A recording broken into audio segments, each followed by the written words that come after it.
with the prolonged periods of homelessness, it really is less of a urgent crisis and more of a structural reality at this point.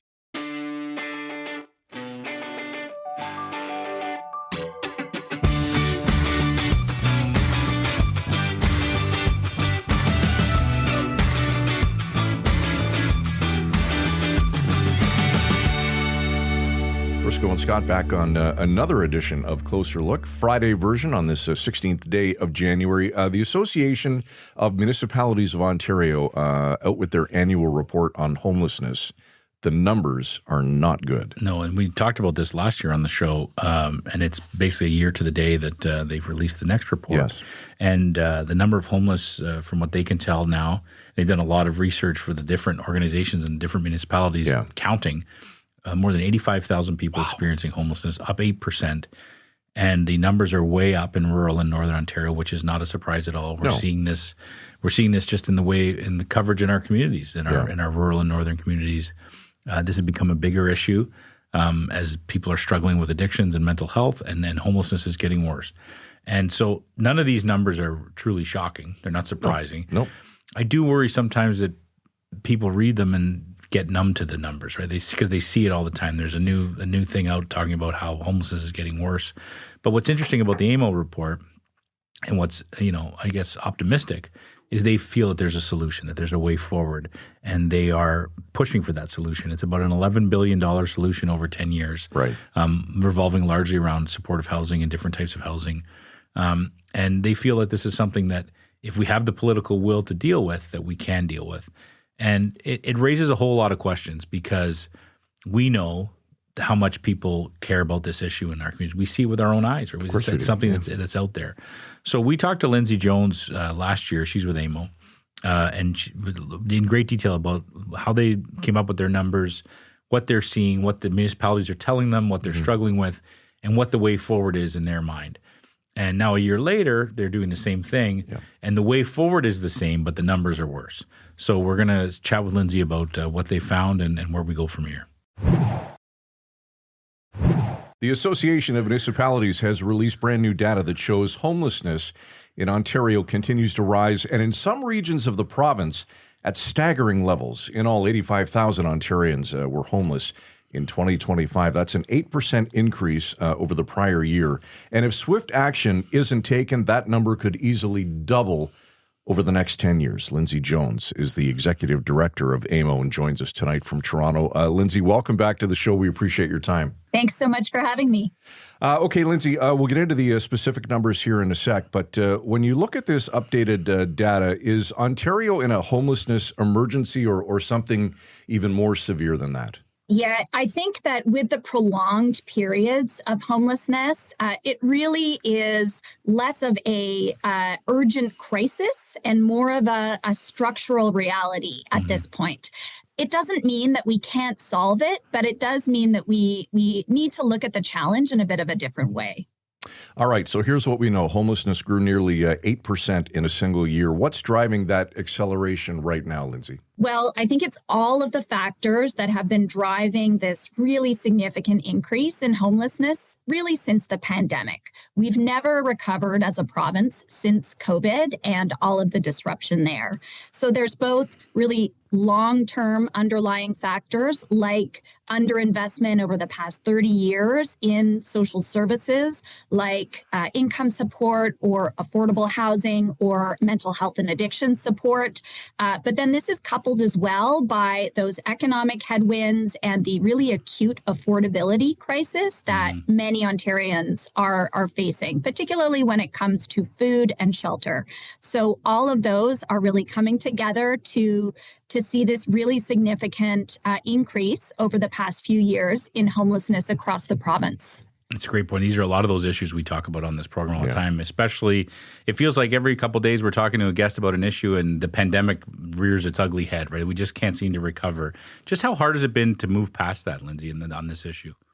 Well, it's been really challenging.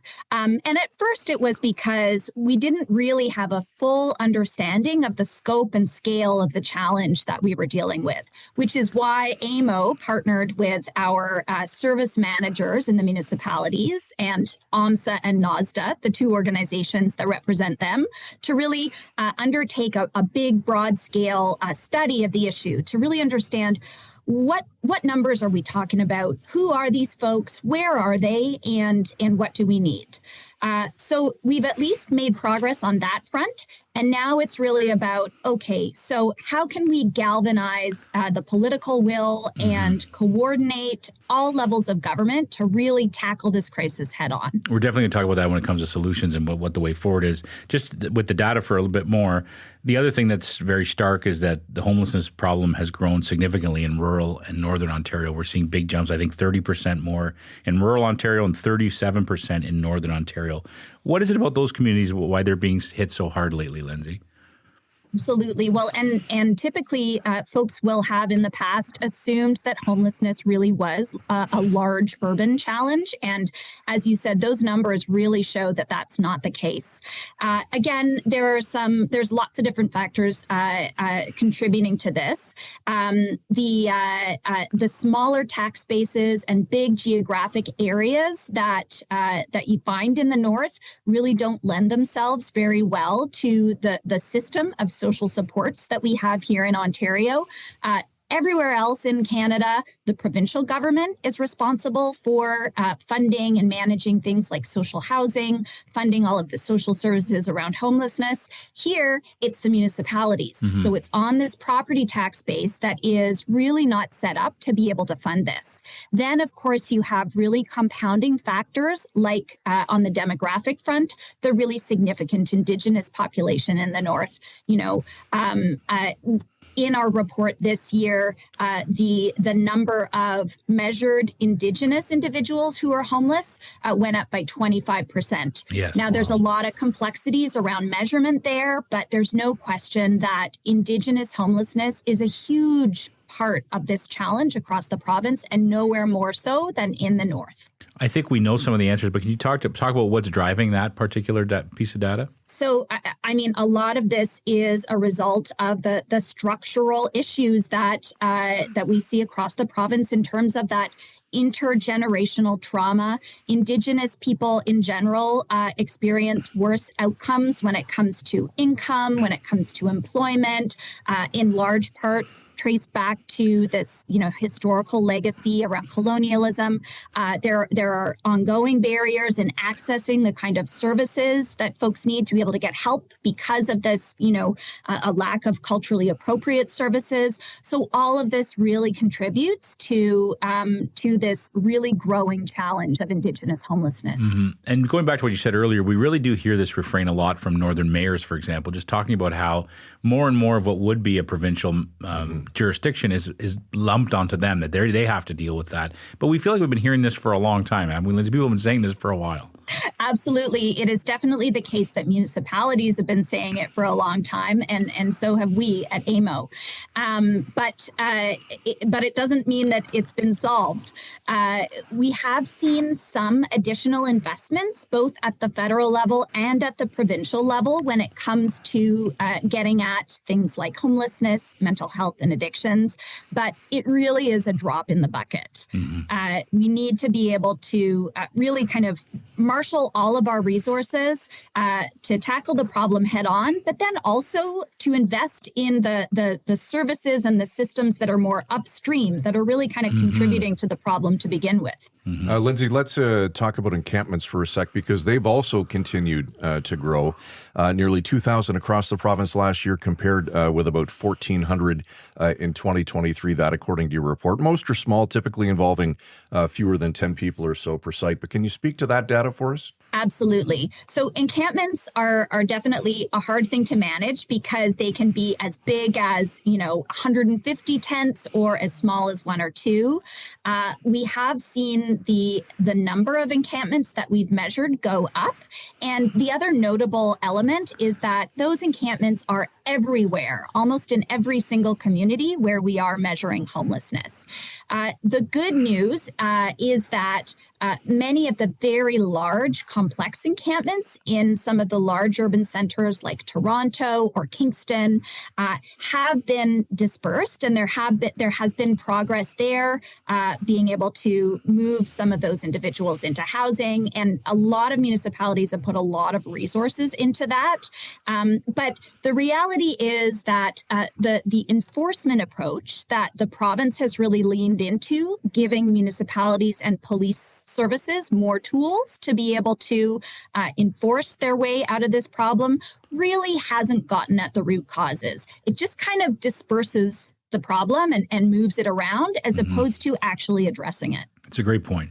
All right, let's talk about what really matters, which are solutions. Because I think, as you know, Lindsay, the average person who pays attention to this issue, reads news reports about this report, for example, almost feels like it's hopeless, right? Like it's just getting worse every year. They see it with their own eyes.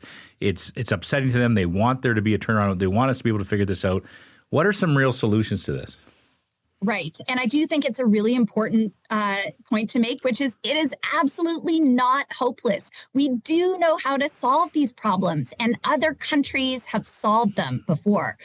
What we really need to do is shift the investment from the kind of most expensive parts of the system, so the emergency response, homelessness shelters, and then all of the kind of responses on the health side of things, so emergency rooms, the justice system, policing. We need to take that investment and shift it into the development of permanent housing solutions. That's really what it's about. We need permanent housing solutions when it comes to affordable housing for folks who, just need a bit of a leg up in terms of that affordability gap. Then we need permanent solutions for those folks who are going to need support really for throughout their lives to be able to remain housed. So the supportive housing, the transitional housing, that's really where we need to focus in terms of our investments. And that's where the gap is right now. And I'm someone who pays attention to this issue, and I've heard that as well. We were in Sault Ste. Marie, where the headquarters of our company is. Local officials up here talk all the time about needing more supportive housing, that's the critical thing. But how do we actually do that? Does the province build it? Do they work with the cities? How does that actually happen? Let's say pick any random community. How do we get more supportive housing there? Well, money is a big part of the issue. And we are optimistic that investments like that's been made by the federal government in the Build Canada Homes is really going to start to get at this issue at scale. Now, they're working back from about 30 years of being out of the game. So it's going to take a little bit, but we need to make that investment over time. The other element that is really important is that those kind of new investments, particularly that the federal government is making, don't displace the investments that are already there. The national housing strategy that both the province and the federal government have contributed to over the past 10 to 15 years is due to expire in 2028. We are very concerned that there may be a decision not to continue the kind of funding that a lot of communities rely on right now to be able to give individuals in homeless shelters, for example, a portable housing benefit to be able to get them out of the shelter system, as well as to make those investments in the existing housing stock so that it doesn't kind of fall into disrepair. So it is maintaining our existing investments. It is really focusing at scale on creating supportive housing and community-based housing at scale. And there's lots of different models for that. You can flow funding through the service managers, but there's also co-op model, not-for-profit models like Habitat for Humanity. There are lots of different models out there. The challenge at this point has been scope and scale of funding. It's been a lack of coordination across all the players. And then, of course, a lack of operating funding from the provincial government when it comes to those services on the social services side of things that we need to be able to make this stick over the long term. Lindsay, we spoke with you a year ago. In fact, it was almost a year to the day that we sat down and had a similar conversation. And when we spoke last year at this time, you noted that this problem could be fixed for about $11 billion, which equates to less than 1% of the provincial budget, if there was political will to do so. These new numbers would indicate that the needle really isn't moving in that regard. Would you agree with that? That's correct. And I mean, credit where credit is due in terms of some of the investments that have been made, but it really is a question of sustained political will over the long term. And we haven't seen that. It's been a challenging time. There's been lots on the go and lots on people's radars and the top of the priority list when it comes to politics. Mm-hmm. Of course, when we spoke last year, Donald Trump was not the president yet. Mm-hmm. So that has really taken a lot of focus. But again, these are the problems that are in our communities. These are the people of Ontario. There is a real need to focus, and we can make progress. These are the kinds of things we can actually control. Mm-hmm. Are you getting any response when you do lobby the government and say this is $11 billion plan is the answer? How do they react to that? Well, I think there is a bit of sticker shock. But when we kind of talk about the fact that, this is over the long term, over 10 years, I think we are getting some traction. There is a lot more interest and openness to be able to talk about things. I think the challenge now is just all of the competing priorities and the need to really have Ontario and folks across Ontario continue to ask the government and tell the government that this should be a priority. Mm-hmm. If I think I might be wrong, but I may have asked you last year when we chatted how optimistic you are that we'll look back 5 or 10 years from now and feel like we did do what needed to be done. How optimistic are you today that we'll make the right decisions on this? I remain optimistic, and in part because I get to talk to every day a lot of the folks in communities, in municipal government, municipal staff, folks who work in these systems that are just absolutely so committed and are not letting things go. So, and I do think that you see as well, ongoing increase in investment from municipal governments in this area. The municipalities see and know that this is a challenge. And while they can't do it on their own, they are trying their darndest. That's for sure. We definitely see it. We're in 27 different communities across Ontario, and we see all kinds of different things. I don't want you to have to center somebody out, but is there a community in particular on the top of your mind that's just doing something well or different that maybe the rest of us can follow? Well, I think that the city of Waterloo and the region of Waterloo has really leaned into this. They have a long-term plan to end chronic homelessness. They've made incredible investments and have really unique partnerships with some of the local developers. That's definitely a community to watch. That's very interesting. I didn't realize that. Okay, that's great. Because the flip side to this, Lindsay, if we continue to do nothing and expect different results. We know what that is, the definition of that is. But the reality is, if we don't do anything, in 10 years' time, these numbers could double or equate to about 300,000 homelessness, and those numbers are scary. Absolutely. And I mean, with all of the economic headwinds that we're facing, that really would be a not unlikely scenario. So we absolutely have to do something. We're optimistic that some of these investments, again, at the federal level are going to make a difference. We need the province to step up, and we need to keep the foot on the gas. All right, good stuff. Lindsay, before we let you go, anything that we didn't cover about the report or any other pressing issue that you'd like to bring up? No, I think just a plug for our Rural Ontario Municipal Association conference that's happening in Toronto this week. Of course, this is where all of the municipal leaders from rural Ontario get together with provincial cabinet ministers, and they are going to do their part to push the provincial government on this particular issue. So maybe we'll see some progress in the near term. I was going to say maybe some fireworks. So they're all ready to go. They have the report in hand. They'll have lots to say, I assume. Absolutely. All right, good stuff. There's Lindsay Jones, the Executive Director of the Association of Municipalities of Ontario. As always, Lindsay, thanks for your time. Have a great weekend. Thanks, you too. You know, I get what Lindsay is saying in regards to the sticker price, the sticker shock of $11 billion. But when you think of the billions that have been wasted yes, on frivolous, ridiculous things. Yes. And you could solve this issue. Yeah, that's what Write the check and be done with it. And they seem to have a pretty complex plan how to do that. Yeah. And I think for me, I understand that there's all kinds of competing interests at play. But I think all the experts and all the municipal officials have been telling us for years that the police are burdened by this issue and the paramedic services are burdened by this issue. The hospitals are burdened by this issue. So all the things that we fund heavily are overwhelmed with this issue because we're not looking at it through a different lens and trying to find a different approach to it.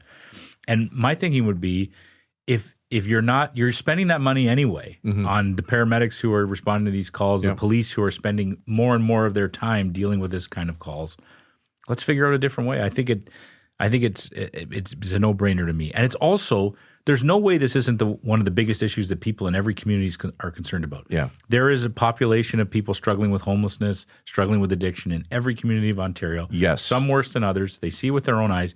So it's not like it's a difficult issue to get behind when it comes to political will because it's not a